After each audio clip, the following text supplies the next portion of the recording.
हरे कृष्णा। हरे कृष्णा। तो हरे कृष्णा समस्त भक्तों का हम स्वागत करते हैं आज का कार्यक्रम में। तो हम श्रीमद् भगवद गीता के 4th चैप्टर सेक्शन 2 देख रहे हैं, डिविनिटी ऑफ लॉर्ड कृष्णा, वर्ष नंबर 4 to 15। तो लास्ट टाइम हमने वर्ष नंबर 7 डिस्कशन किए थे। भगवान अपना एक्टिविटीज जो है बता रहे हैं कि किस प्रकार एक्टिविटी से दिव्य है। लास्ट टाइम डिस्कशन किए थे। आज हम आगे बढ़ेंगे। वर्ष नंबर 7 का हम पढ़ लेते हैं। यदा यदा हि धर्मस्य ग्लानिर्भवति Bharat अभ्युत्थानमधर्मस्य तदात्मनं सृजाम्यहम्। Whenever and wherever there is a decline in religious practice or descendant of Bharat and a predominant rise of irreligion, at that time I descend myself. तो जहां पर धर्म का ग्लानि होता है, अधर्म बढ़ जाता है, तब भगवान कृष्ण इस संसार में आविर्भाव होते हैं, अवतरित होते हैं। तो उनका अवतार का कारण भगवान बता रहे हैं कि भगवान संसार में कब आएंगे? जब धर्म का ग्लानि होगा, धर्म बढ़ जाएगा।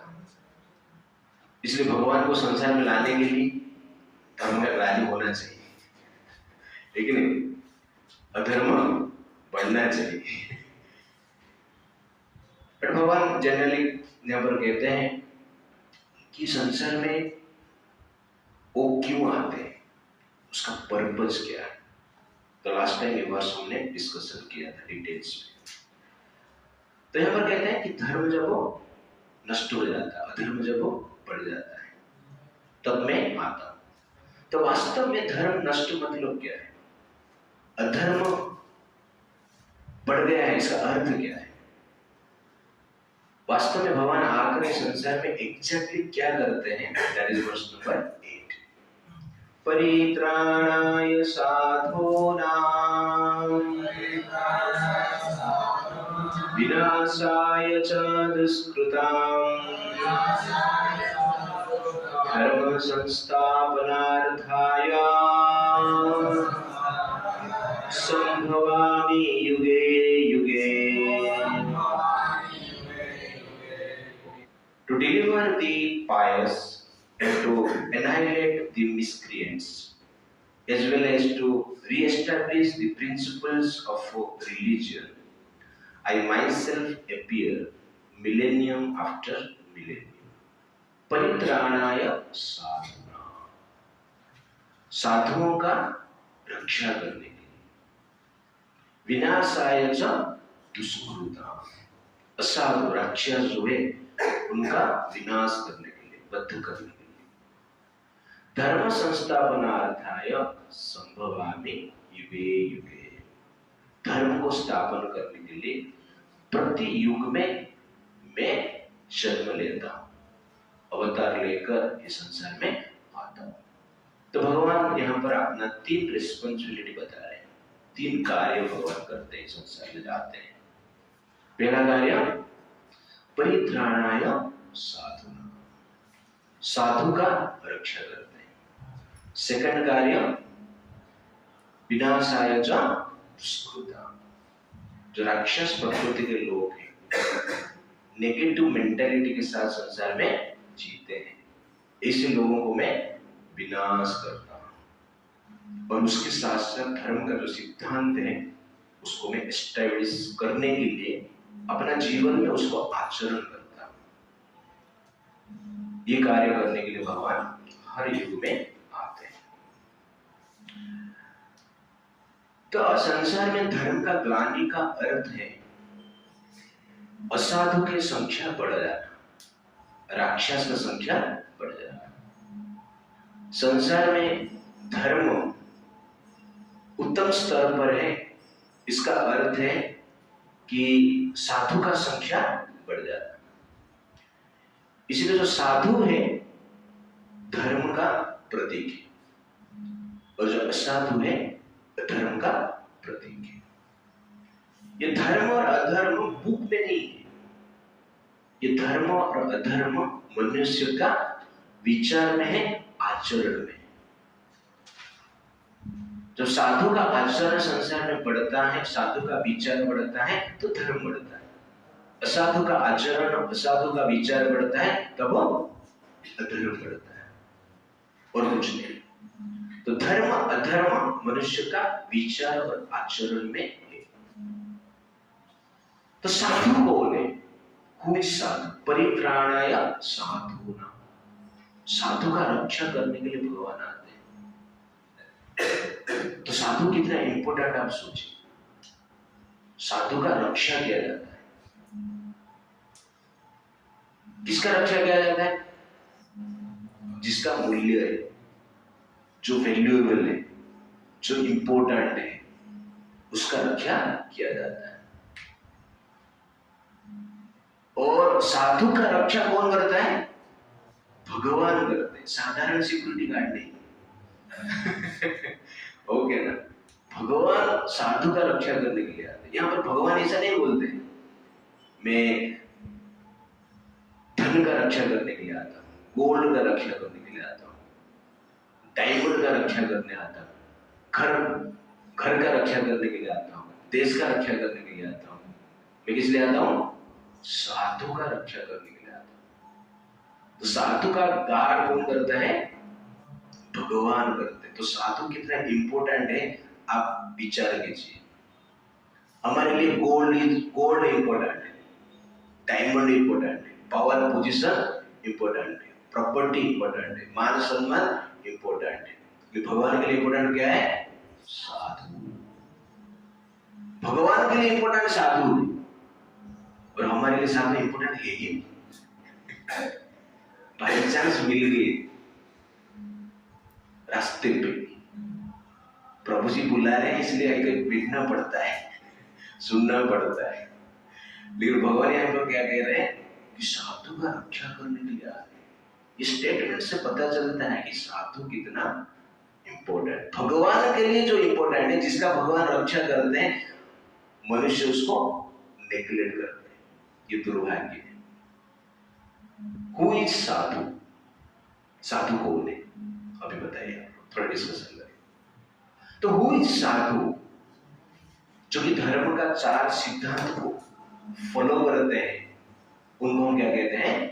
साधु कहते हैं। सत्य का आचरण करते हैं, तपस्या का आचरण करते हैं, पवित्रता के आचरण करते हैं, दया के आचरण करते हैं।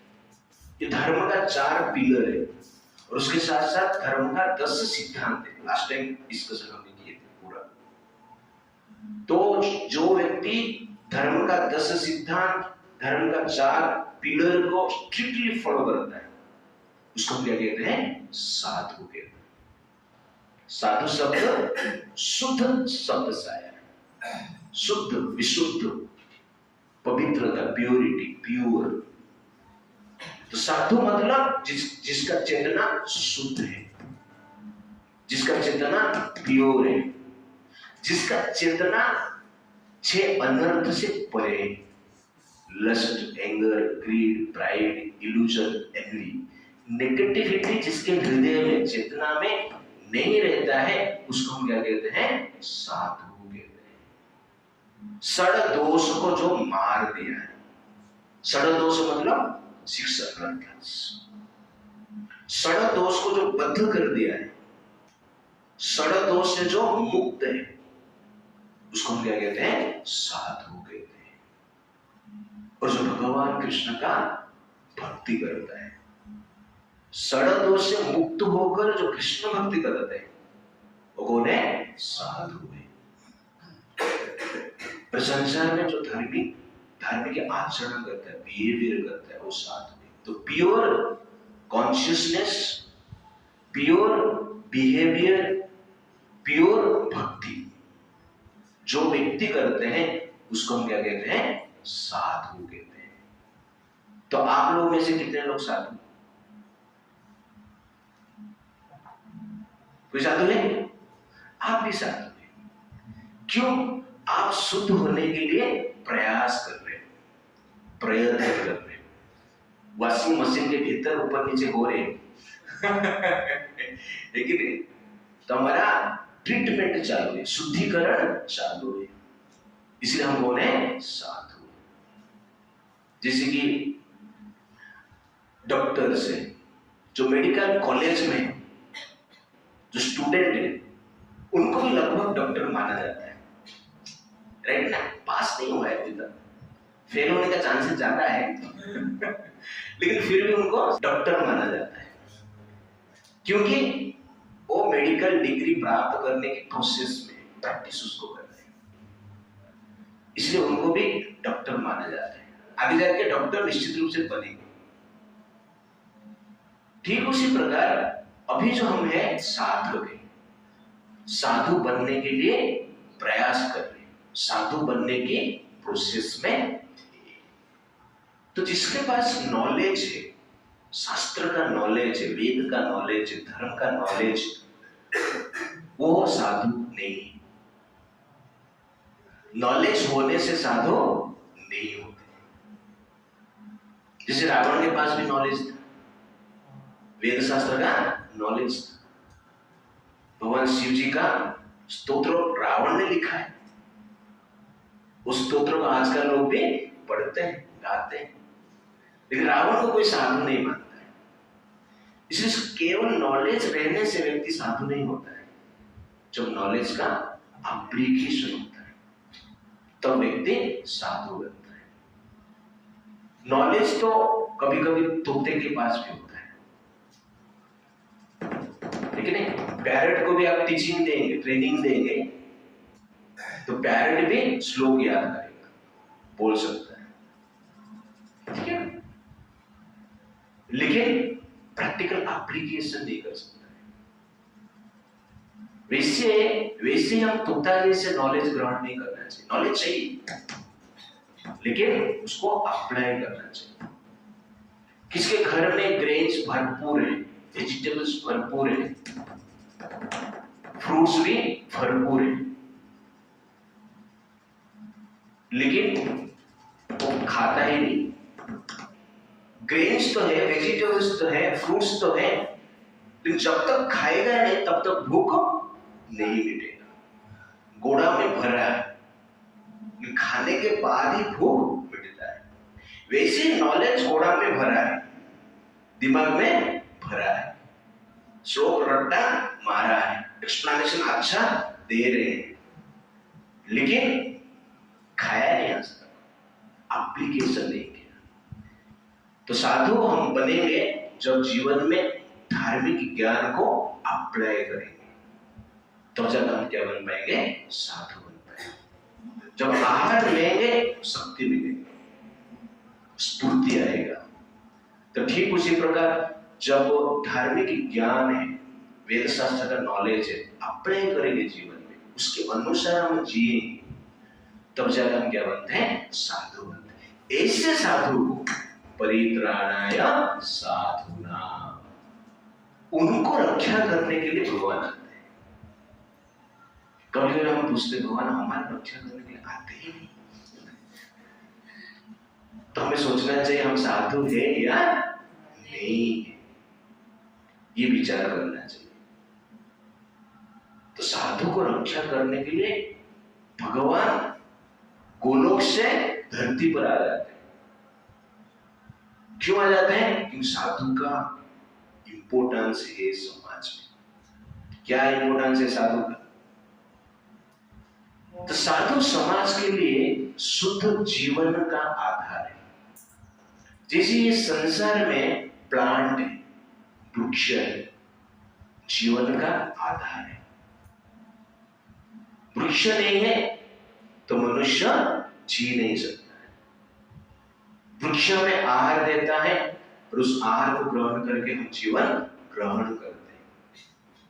वैसे ही ठीक उसी प्रकार साधु हमें एक शुद्ध विचार देता है, उनका बिहेवियर से और उनका ज्ञान से, वाणी से, जिसके द्वारा उस विचार को हम ग्रहण करते हैं और एक शुद्ध आचरण पूर्ण जीवन हम जी सकते हैं।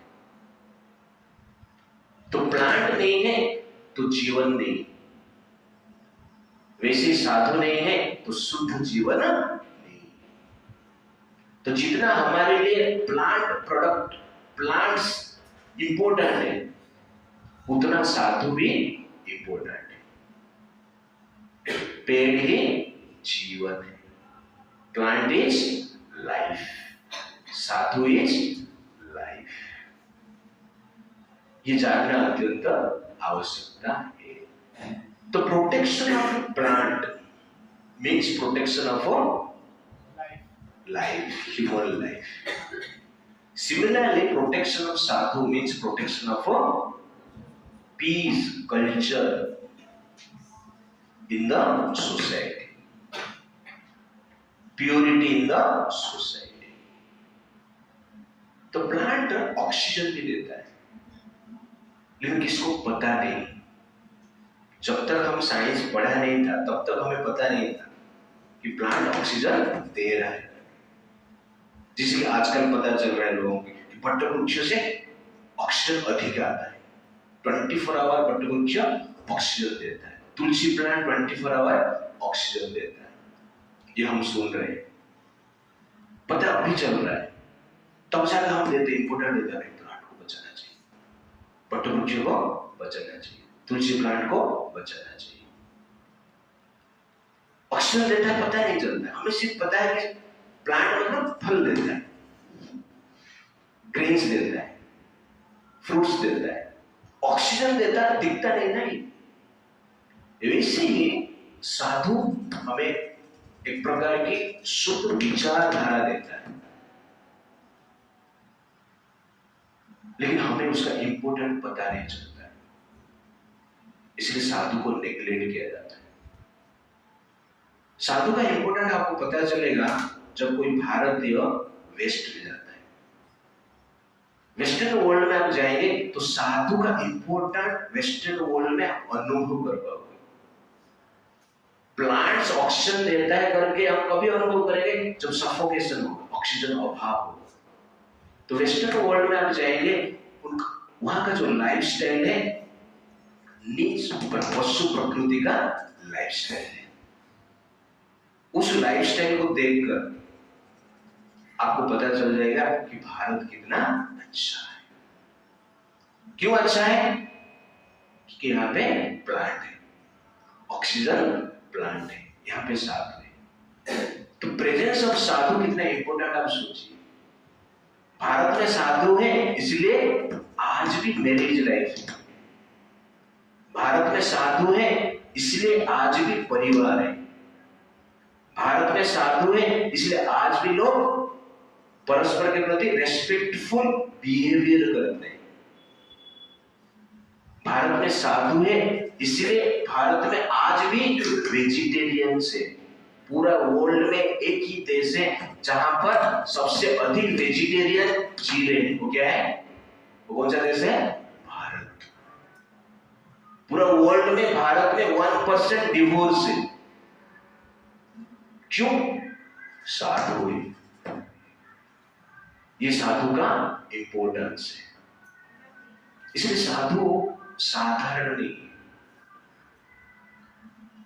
ज्यादातर लोग भारत में शांति से जी रहे, निर्धन होकर भी खुशी से जी पा रहे। क्यों? साधु है। ऑक्सीजन मिल रहा है ना, ऑक्सीजन इज लाइफ। इसलिए साधु की आवश्यकता है। क्या बोल रहे हैं शाश्वत? तो प्लांट को काट देंगे, ऑक्सीजन अभाव हो जाएगा, फ्रूट्स नहीं मिलेगा, ग्रेन्स नहीं मिलेगा। तो ठीक उसी प्रकार साधु को काट देंगे तो संस्कृति भी नहीं मिलेगा। हाँ, साधु को आप काट देंगे तो आपका वाइफ नहीं रहेगी। You understand ना? आपका हस्बैंड नहीं रहेगा। आपका बहन जैसा नहीं रहेगा, आपके भाई आपका भाई जैसे नहीं रहेगा, आपका चाचा चाची आपके लिए चाचा चाची जैसे नहीं रहेंगे। तो कहने का अर्थ है साधु कितना इंपॉर्टेंट है आप सोचिए। इसलिए साधु का रक्षा करना अत्यंत आवश्यकता है। इसलिए भगवान यहाँ पर क्या कह रहे हैं, परित्राणाय साधूनाम, पहला एक्टिविटी करते हैं। साधु का बॉडीगार्ड है कौन, कृष्ण। परित्राणाय साधूनाम। और साधु इस प्रकार की जो क्वालिटी है, डिवाइन क्वालिटी, किसका क्वालिटी साधु ग्रहण करता है, भगवान का क्वालिटी ग्रहण करता है। जिस प्रकार प्लांट सूर्य का शक्ति को धारण करता है, स्टोर करता है अपना फल में, तो ठीक उसी प्रकार साधु भगवान की जो क्वालिटी है अपना हृदय में धारण करते हैं। तो हमारे पास जो शक्ति है सूर्य का शक्ति है, प्लांट के थ्रू आया है। वैसे ही साधु संसार में है तो भगवान की जो डिवाइन क्वालिटी है बाकी मनुष्य के भीतर वितरित होता है, डिस्ट्रीब्यूट होता है। प्लांट नहीं रहेगा लेकिन सूर्य रहेगा तो आपको क्या लगेगा, गर्मी ही लगेगा, फल मिलेगा नहीं मिलेगा। लेकिन सूर्य का शक्ति को फल में ट्रांसफॉर्म कौन करता है, प्लांट करता है। वैसे भगवान का जो विचार है, क्वालिटीज है, साधु उसको ट्रांसफॉर्म करता है और लोगों को भी ट्रांसफॉर्म करता है, चेंज करता है, मेंटालिटी चेंज करता है, चरित्र का परिवर्तन करता है, आदर्श वैल्यू मूल्य प्रदान करता है। और प्लांट तपस्या करता रहता है, एक जगह पे खड़ा रहता है, हीट को सहन करता है, वर्षा को सहन करता है और रोज जूस ही पीता है, पानी लेता है। और कौन सा पानी, हाँ, इम्प्योर वाटर लेता है और प्योर फ्रूट्स देता है। साधु ठीक वैसे ही, साधु सिंपल लाइफ जीते हैं। साधु इंद्रिय तृप्ति से दूर रहकर, भोग वासना से दूर रहकर एक सिंपल लाइफ जीते हैं और एक सीरियस शुद्ध विचार, आचरण, धर्म प्रदान करते हैं, डायरेक्शन देते हैं। तो प्रभुपाद जी ऐसे साधु हैं जिसका तपस्या के बल पर, जिसका शुद्धता के बल पर ईश्वर क्या कर रहा है, प्रचार कर रहा है। प्रभुपाद जी नहीं होते थे तो हमारा चेतना, विचार, आचरण भी अशुद्ध होता था। इसलिए साधु इंपॉर्टेंट है। लोग तो फल के लिए प्लांट के पास जाते हैं और फल को तोड़कर खाते हैं, लेकिन शुद्ध विचार के लिए, शुद्ध आचरण के लिए, संस्कृति के लिए वो साधु के पास आते नहीं। पहले लोग आते थे, कलयुग में लोग इतना एडवांस्ड हो गए कि साधु उनके पास आ रहे हैं और बोल रहे हैं भगवत गीता लीजिए, 50% डिस्काउंट, दिसंबर मंथ में हम वितरण कर रहे हैं, आइए लीजिए, भगवत गीता लीजिए। लेकिन फिर भी लोग नहीं ले रहे। जिस साधु का रक्षा करने के लिए कृष्ण इस संसार में आते हैं, वो साधु को इस संसार में कोई दिखता ही नहीं, फिर भी साधु अपना डिटर्मिनेशन छोड़ता नहीं। वृक्ष को काट देते हैं, वृक्ष कंप्लेन नहीं करता है। साधु को नेग्लेक्ट किया जाता है, अपमान किया जाता है, तिरस्कार किया जाता है, कोई ध्यान नहीं देते, कोई पूछता ही नहीं, फिर भी साधु अपना काम करता रहता है, बुला के करता रहता है। You understand the point? क्यों? साधु को पता है कि वास्तव में मनुष्य को क्या चाहिए। और प्रभुपाद जी 70 साल के आयु में अमेरिका जाकर गीता के ज्ञान का वितरण किए। इंग्लैंड में जब एक रिपोर्टर ने पूछा प्रभुपाद जी को, आपके पास क्या है जो कि आप लंदन में दे सकते हैं? प्रभुपाद जी ने कहा कि ब्रिटिशर्स भारत को 200 साल शासन किए, सब कुछ लूट लिए, लेकिन सबसे जो इंपॉर्टेंट चीज है उसको लूट नहीं पाए, उसको ही छोड़ दिए, सबसे वैल्यूएबल चीज, और उसको मैं होम डिलीवरी करने के लिए आया। दैट इज गीता, वेद, शास्त्र। इसलिए संसार में साधु अत्यंत आवश्यक है। जिस प्रकार प्लांट को रक्षा मनुष्य करते हैं, मनुष्य जानता है प्लांट का कितना आवश्यकता है, इसलिए रक्षा करने के लिए प्रयास करते हैं ना। गवर्नमेंट अभियान करता है, वृक्ष बचाओ जीवन बचाओ, लेकिन नहीं, एक मनुष्य एक प्लांट रोपण करना चाहिए। प्रोटेक्शन के लिए हजार करोड़ खर्चा किया जाता है प्लांट को बचाने के लिए, वृक्ष रोपण करने के लिए, लेकिन साधु को बचाने के लिए, साधु को रोपण करने के लिए कोई गवर्नमेंट खर्चा करता है? गवर्नमेंट साधु से ले लेता है, लेकिन हमें करना चाहिए। प्लांट बचेगा तो जीवन बचेगा, साधु बचेंगे तो संस्कृति बचेगी, संस्कार बचेगा। इसलिए साधु की आवश्यकता है। जिस प्रकार गवर्नमेंट प्लांट को बचाने के लिए प्रयास करता रहता है, वैसे हर गृहस्थ का, हर वैश्य का, क्षत्रिय का, शूद्र का रिस्पॉन्सिबिलिटी है, दायित्व है साधु को बचाने के लिए, साधु का रक्षा करने के लिए, साधु का प्रोटेक्शन और पोषण करना उनका दायित्व होना चाहिए। क्यों? पेड़ को पानी देंगे तो जीवन बचेगा। आप पेड़ को पानी नहीं दे रहे, आप किसको पानी दे रहे हैं? अपने आप को पानी दे रहे हैं। आप पेड़ को पानी देंगे तो मैंगो का जूस पी लेगा। आपने तो खाली पानी दिया था, लेकिन मैंगो क्या दिया आपको? जूस, स्वीट दिया। आप खाली पानी दिया था, आपको स्वीट जूस मिल रहा है, वो डिफरेंट वेराइटीज का।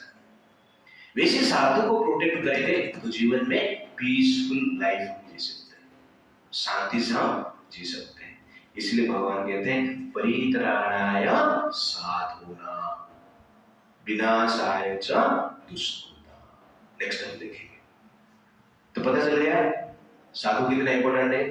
ये लेक्चर बार सुनना तो आपको पता चलेगा एक्चुअली क्या है, साधु कौन होते हैं। Therefore, protection of sadhu means protection of humanity, protection of peace, protection of culture. Therefore, protection of sadhu means protection of culture, peace, protection of dharma. परित्राणाय साधूनां विनाशाय च दुष्कृता। दुष्कृतम राक्षस, असाधु। असाधु कौन है? जो साधु को मारते हैं,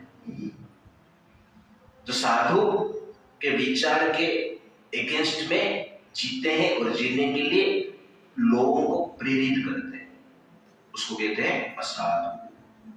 जो धर्म का 10 प्रिंसिपल है उसके अगेंस्ट में जीते हैं, जो धर्म का 4 पिलर है उसके अगेंस्ट में जीते हैं, जो कृष्ण के अगेंस्ट में कृष्ण को भगवान ही नहीं मानते, जिनका बिहेवियर आचरण जो है वेद के विरोध में, उनको हम क्या कहते हैं? दुष्कृति न असाधु। उनको हम क्या कहते हैं? Muslims, Christians. क्या बोला? सही बोला ना? हम भी फॉलो नहीं कर रहे, तो एक तरफ एक प्रकार के हम कौन है? मुस्लिम्स और क्रिश्चियंस जैसे। तो परित्राणाय साधूनां विनाशाय च दुष्कृतां। कृति मतलब कार्य, दुष्कृति जो पाप कार्य करते हैं उनको असाधु राक्षस कहा जाता है। और भगवान क्या बोलते हैं? विनाशाय, साधु का रक्षण करना और असाधु का विनाश करना। पेड़ में कीड़ा लग जाते हैं ना, तो फार्मर क्या करते हैं? कीड़े को विनाश करते हैं ना। तो ठीक उसी प्रकार संसार में जो पॉजिटिव कल्चर है, वैदिक कल्चर है, उसमें जो कीड़े लग जाते हैं, उस कीड़े को ही हम क्या कहते हैं? राक्षस कहते हैं। और उस राक्षस को मारना ही साधु का प्रोटेक्शन। जैसे कीड़े को मारना ही पेड़ का प्रोटेक्शन, वैसे ही राक्षस को मारना ही साधु का प्रोटेक्शन।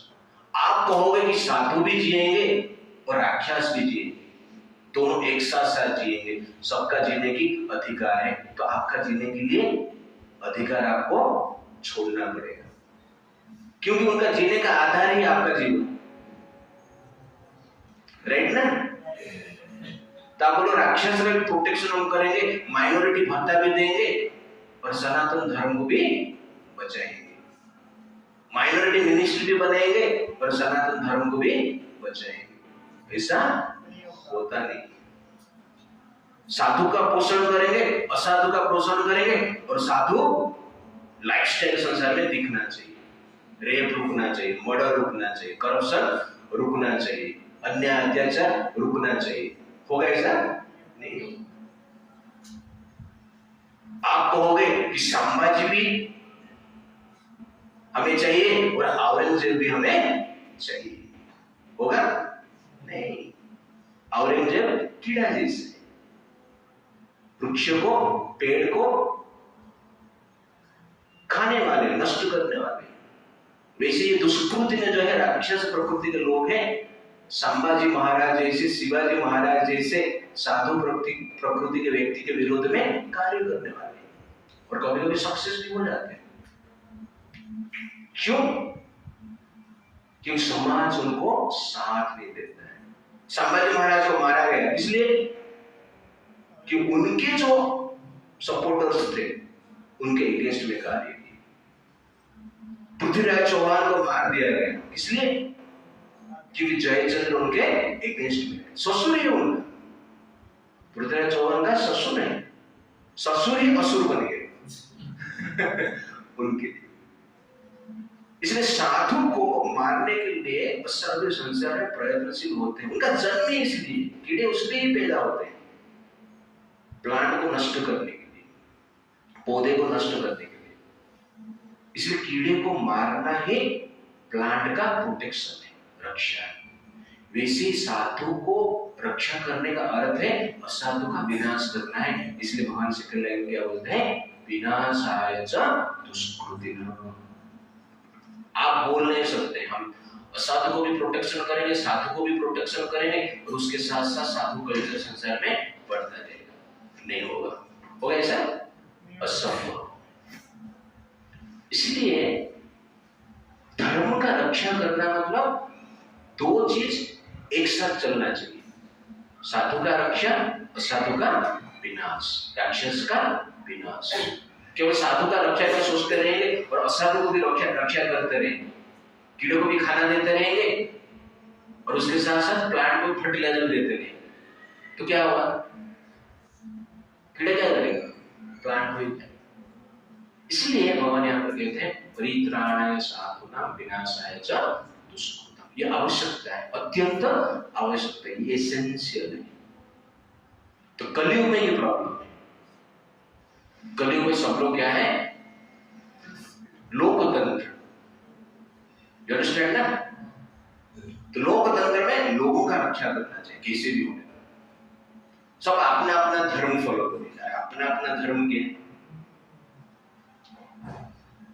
धर्म अपना अपना नहीं होता है, धर्म भगवान के द्वारा दिया गया नियम को धर्म कहते हैं, उसके अनुसार जीता है तो उसको साधु कहते हैं, उसके अगेंस्ट में असाधु, उसको मारो, सिंपल।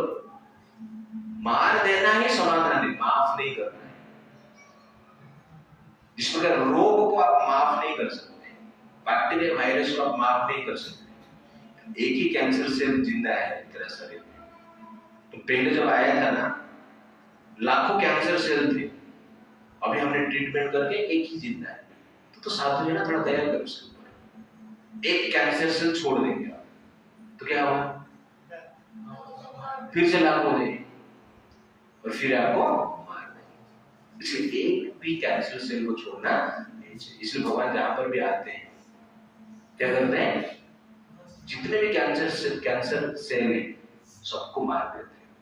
तो कुरुक्षेत्र युद्ध में भगवान ने 1 66 करोड़ कैंसर सेल को मार और कुछ नहीं। इसको कहते हैं विनाशाय च दुष्कृताम्। दुष्कृता मारे ना, और कैसे मारे? अकेले मारे? अकेले मार सकते थे। एक दिन में कुरुक्षेत्र का युद्ध खत्म हो सकता था कृष्ण ने शक्ति से, लेकिन भगवान ने क्या किया?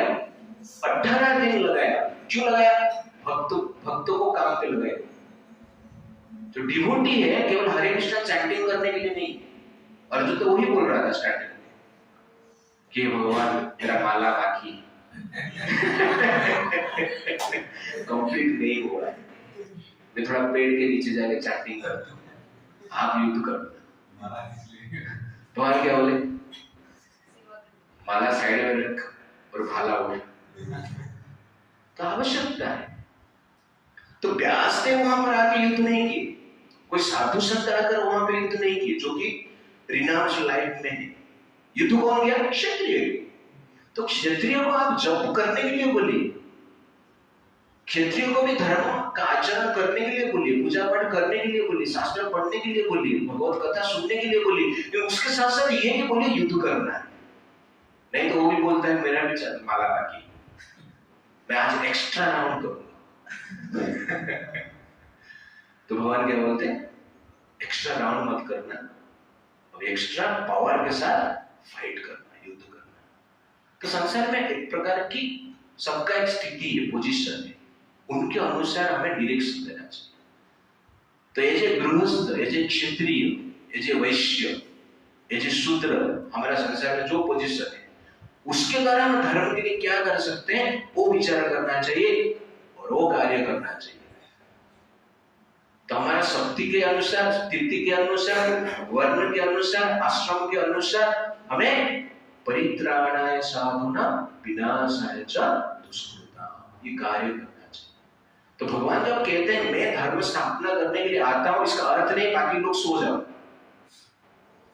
मैं चक्र लेके घूमता रहूं, मैं चक्र लेके चक्कर काटता रहूं, ऐसा बोलते हैं नहीं। जब कहते हैं कि मैं धर्म स्थापना करने के लिए आता हूं, इसका अर्थ ये कि मेरे साथ आप भी आइए।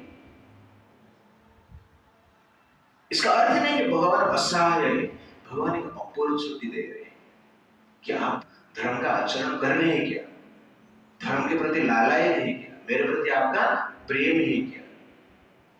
इसलिए भगवान बीच बीच में छावा पैदा करते हैं, संभाजी महाराज जैसे व्यक्तित्व को संसार में भेजते हैं धर्म का स्थापना करने के लिए। इसलिए धर्म का स्थापना जब भगवान कहते हैं, ऐसा मत सोचिए कि भगवान का काम है। हमारा काम क्या है? महाप्रसाद खा के काम खत्म करना है, ऐसा है। महाप्रसाद खाएंगे, समय आएगा तो महासंग्राम भी करेंगे। तो महाप्रसाद और महासंग्राम एक साथ चलता रहना चाहिए। खाली महाप्रसाद के साथ संग्राम करेंगे और महाप्रसाद के लिए संग्राम करेंगे तो प्रॉब्लम है। इसलिए धर्म स्थापना करने के लिए हमें प्लान करना चाहिए, राइट ना? हाँ, इसको कहते हैं विनाशाय च दुष्कृताम्। क्योंकि दुष्कृतियों को बिना मारे धर्म स्थापना होता नहीं, साधु का रक्षण होता नहीं। तो साधु का रक्षण का अर्थ यह है कि जो असाधु है उनको मारना ही है, नष्ट करना ही है, उनका अस्तित्व को मिटाना ही है। आजकल असाधु का संख्या बढ़ रहा है, हिंदू कल्चर में बढ़ रहा है, उसके साथ साथ बाकी कल्चर में भी बढ़ रहा है। बाकी कल्चर तो असाधु का कल्चर है, छोड़ दीजिए। इसलिए हमें क्या करना चाहिए कि साधु का संख्या और साधु का संस्कार को बढ़ाने के लिए प्रयास करना चाहिए। दैट इज एक्चुअली क्या है? परित्राणाय साधूनां विनाशाय च दुष्कृताम्। धर्म संस्थापनार्थाय, कि धर्म को स्थापित मुझे करना है। तो ये दो कार्य करके भगवान धर्म को स्थापित करते हैं, उसके साथ साथ भगवान अपना आचरण से धर्म का स्थापना करते हैं। तो भगवान इस संसार में आते हैं तो ऐसे क्षत्रिय भगवान कृष्ण बताते हैं कि मुझे कैसे जीना है, तो क्षत्रिय का आचरण करते हैं। एक क्षत्रिय को किस लिए जीना है, क्षत्रिय को किस लिए युद्ध करना है, इसलिए भगवान आके जन्म से लेकर अंत तक युद्ध ही करते हैं। क्योंकि उनका एक्टिविटी क्या है, विनाशाय च दुष्कृताम्। इसलिए क्षत्रिय परिवार में वो आते हैं। इसलिए क्षत्रिय परिवार धरती के लिए वेरी वेरी इंपॉर्टेंट है। क्षत्रिय परिवार ने, वॉरियर्स ने, जो कि धर्म का रक्षा के लिए कार्य करते हैं, तो दुष्कृत्य बढ़ेंगे ना, कीड़े मकोड़े बढ़ जाएंगे ना। पेस्टिसाइड नहीं है तुम्हारे पास, पेस्टिसाइड का फैक्ट्री नहीं, तो क्या कीड़े को फूक फूक के मारेगा? कितना फूकेगा? तो कहने का अर्थ है क्षत्रिय की आवश्यकता है, जो कि धर्म का स्थापना में हेल्प करता है, स्थापना ही करता है। क्षत्रिय का एग्जिस्टेंस ही धर्म को रक्षा करना है, भक्ति को रक्षा करना है, ब्राह्मण का रक्षा करना है। क्षत्रिय इसलिए ही जन्म लेते हैं, इसलिए भगवान उनका निर्माण किया है, और कुछ नहीं। हाथ का काम क्या है? टाटा बाय बाय करना है, हैंडशेक करने के लिए हाथ दिया गया है। हाथ का कार्य क्या है? प्रोटेक्शन करना। किसका? शरीर का। तो वैसे क्षत्रिय का कार्य है धर्म और संस्कृति का प्रोटेक्शन करना, और भगवान उनका आचरण में स्टार्टिंग से बताते हैं एंड तक। पहला ही वो मारे, किसको मारे? पूतना। किसको मारे? पूतना। पुत का अर्थ है पवित्रता, ना का अर्थ है नहीं। जिसके पास पवित्रता नहीं है उसको क्या कहते हैं? पूतना कहते हैं। तो संसार में कितना पूतना है? आप लोग एक नहीं, पुरुष भी हो सकते हैं, स्त्री भी हो सकते हैं, ठीक है ना? दैट इज एक्चुअली क्या है? पूतना। और पहला कार्य में भगवान पूतना को मारते हैं, और पूतना को मार के भगवान अपना एक्टिविटी बताते हैं, मिशन बताते हैं, मुझे क्या करना है, मेरा आइडेंटिटी क्या है। जिस पिक्चर में हीरो का एंट्री कैसे होता है, अच्छी तरह से होता है ना हीरो का एंट्री, तो हीरो का एंट्री से ही पता चलता है ये क्या करने वाला है पूरा पिक्चर। वैसे कृष्ण का एंट्री होता है पूतना को मार। कृष्ण कैसे फेमस हो गए? जन्म हो गए तो पता नहीं चला था किसको, कहां पर है, क्या है, पता चला था नहीं। जो पूतना को मार दी, पूतना को मार के फेमस हो गई, ये लड़का कहां का है, ढूंढो उसको, और उसको मारने के लिए वंश क्या करता है, बाकी राक्षस को भेजता है। इसलिए फेमस होना है तो क्या करना पड़ेगा? पूतना को मारना पड़ेगा। ओके ना? पूतना को जाके आपको आई लव यू नहीं बोलना है पूतना को मारना हमारा धर्म है, कलयुग में उल्टा है। और पूतना भी ऐसे ही आते हैं ना, पूतना का स्टोरी कभी दूंगा तो आपको डिटेल्स में बताऊंगा, पूतना पास्ट है। बट यहाँ पर भगवान अपना क्षत्रिय धर्म का पालन करते हैं। क्षत्रिय का कार्य क्या है? धन संपत्ति पावर पोजीशन प्राप्त करके भोग करना क्षत्रिय का कार्य नहीं है। इसलिए भगवान जीवन पर क्या करते हैं? युद्ध करते हैं और धर्म स्थापना करते हैं। जरासंध को मारे और उसका जो बेटा है उसको राजा बनाए, स्वयं नहीं, स्वयं राजा नहीं बने। और बाणासुर को मारे, 16,000 राजकन्या का उद्धार किया, और वहां पर बाणासुर का जो बेटा है उनको ही राजा बनाते। कृष्ण कहां पर भी युद्ध करके जो जीते हैं स्वयं राजा नहीं बने, उनका कोई रिलेटिव को राजा बनाते। और भगवान कृष्ण भी द्वारका में राजा नहीं, मथुरा में भी वो राजा नहीं थे। राजा कौन था? उग्रेश। उनके अंडर रहकर कार्य करते थे। उग्रेशन के सामने हाथ जोड़कर भगवान कृष्ण बोलते थे, आज की सेवा क्या है? तो उग्रेशन को जाके वो जरासंध को मार दे तो भगवान जाते थे। तो कितना नम्र आप सोचिए। और भगवान राम लंका को जीत लिए, लेकिन उद्धार तो लंका को जीतना मतलब विनाशाय च दुष्कृतिः और परित्राणाय साधनाय, विभीषण का रक्षा करना और रावण का वध करना। रावण का वध ही विभीषण का रक्षा है। राम बोले रावण को भी जीने देना, रावण भी जिएगा और तू भी जिए, तो नहीं होगा ऐसा। या तो विभीषण रहेगा या तो रावण रहेगा। तो भगवान आगे क्या करते हैं, विभीषण को बचाते हैं। इसको कहते हैं परित्राणाय साधनम विनाशाय च दुष्कृतम्। अपने आचरण में, क्षत्रियों का आचरण में ऐसे मनुष्य किस प्रकार जीना चाहिए, तो भगवान अपना लीला में सब कुछ बताते हैं और कहते हैं संभवामि युगे युगे, कि हर युग में मैं आता हूं। ये एक होप है साधुओं के लिए। भगवान नहीं कहते नहीं आगे आगे बस अभी नहीं आऊं। संभवामि युगे युगे, हर युग में मैं जन्म लेता हूं, अवतरित होता हूं, ये 3 कार्य करने के लिए। इसलिए साधु संत को होपफुल रहना चाहिए, भगवान आएंगे। भगवान नहीं आएंगे तो उनका जो काम है हम थोड़ा कर लेंगे, उसके लिए प्रयास करना चाहिए। अंत में भगवान आएंगे उनका काम करने के लिए। तो संभवामि युगे युगे ये प्रमाण करता है कि भगवान इस संसार में बार बार जन्म लेते हैं। क्यों? क्योंकि संसार का नेचर ऐसा है, बार बार यहाँ पर धर्म का ग्लानि होता है, अधर्म बढ़ जाता है, साधु के ऊपर अत्याचार बार बार होता है। हर युग में हुआ है, सत्य युग में भी हुआ है। जिस युग में धर्म का 4 पद जो है स्ट्रॉन्ग रहता है, उस युग में ही सबसे बड़ा राक्षस पैदा हुआ है। कौन है? हिरण्यकशिपु और हिरण्यक्ष और बाकी बहुत कुछ।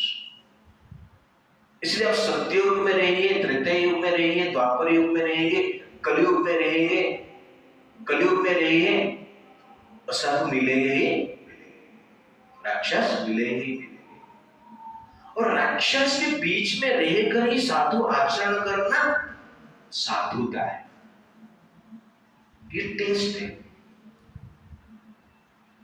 तो आप साधु करके पता कैसे चलेगा? उसके लिए तो टेस्ट लेना पड़ेगा ना, टेस्ट देना पड़ेगा ना। तो टेस्ट कैसे देंगे? राम साधु है पता कैसे चलेगा? राम पितृभक्ति है पता कैसे चलेगा? मंत्र तो रहना चाहिए ना। मंत्र जैसे व्यक्ति नहीं रहेंगे तो राम का ग्लोरीज जो है, महानता है, त्याग जो है, संस्कार जो है, पितृभक्ति जो है, वो दुनिया को कैसे पता चलेगा? टेस्ट तो देना पड़ेगा ना। इसलिए असाधु का उपस्थिति साधुत्व का गुणगान करता है। कहने का अर्थ है साधु का ग्लोरीज बढ़ता है। इसलिए कभी ऐसा मत सोचना कि असाधु है, राक्षस बढ़ रहे हैं, हम क्या करें। हम इसके बीच में रहकर साधु का कार्य कितना कर पाते हैं, दैट इज एग्जैक्टली क्या है, वो पता चलता है। वो आपको भगवान के सामने, आप हमारा ये भगवान के सामने एक परीक्षा है। इसलिए भगवान जानबूझकर क्या करते हैं, इस संसार में राक्षस को भी निर्माण करते हैं और साधु को भी निर्माण करते हैं। और इस सोसाइटी में रहकर धर्म का आचरण कर पा रहे हैं। असाधु का वातावरण में रहकर साधु का आचरण जब हम करेंगे तब जाके भगवान लंका में आएंगे। तो रावण का वातावरण में रहकर विभीषण क्या कर रहे हैं, राम का गुणगान कर रहे हैं, साधु का जीवन जी रहे हैं। इसलिए भगवान ने लंका में गए।